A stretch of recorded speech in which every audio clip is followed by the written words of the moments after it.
Hello guys, for today's video, nakasinabot dahil mino nga mga office mates nga mangukay together with Attorney Jo Marie, Attorney Tran, Ma'am Shi, Ma'am Nini, ug ang mga boys, ug nas Marialyn busy kayo sa iyang baby nga si Nina. Ug tao na mga boys mingaw kaayo. Wag itawon sila nangukay. Para mga girls awa busy kayo.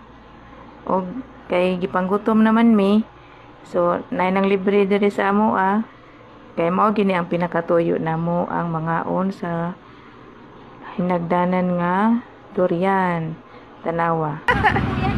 Sabi na mga on karon taon. So napili-pili sa Miserino Lagita. Puyat. Hindi kay durian diri ang mga paborito ang puyat. Napuyat ng watermelon, no? So kaning dapitan no dagong kayo mga prutas na watermelon, uban pa mga prutas. Ang rambutan diri, grapes, o klase-klase, pero ang pinakatuyo na mo diri ang durian. Tara let's, mga unata o kani ano napilian. Seryoso kayo mga person, no? Okay, 1, 2, 3. Ma'am Jo may ang model. And go. Ay, wala pa di ay. Hindi pabrihan ng di ay. So, kanino. Sige sa bumidyo-bidyo. Kaya kami nga mabrihan. Nag-flex pa kami ng lapita.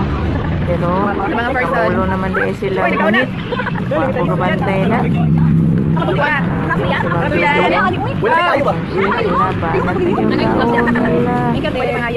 you. Paggutom naman yung pangukay. Ay, di mo siya mukaon. Hindi ko kaya ang lami ang ikaw sa puyat. Variety. Hindi ko kaya nito. Hindi kami buto sa office. Hindi pangatawa, food trip, seller food. Huwagin na ang kuan. Tigatiman na mo sa pagkaon. Kamay ka na siya mo luto. Nakawahan na. Kaon dyan, ang lipaya kaya pa tayo nag-request yun. Nag-chat niya. Kasi, drawing naman siya rotong durian. Ano yung sabot? First time ko siya nagkaon sa durian. Bibuhag yun, tanawa, wakabawas ang durian. Una first batch niya, napag-second batch ana.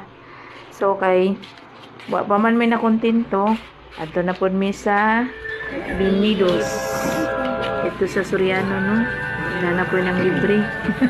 Grabe gining mga taga-RDC March 34 kay nabuutan kayo na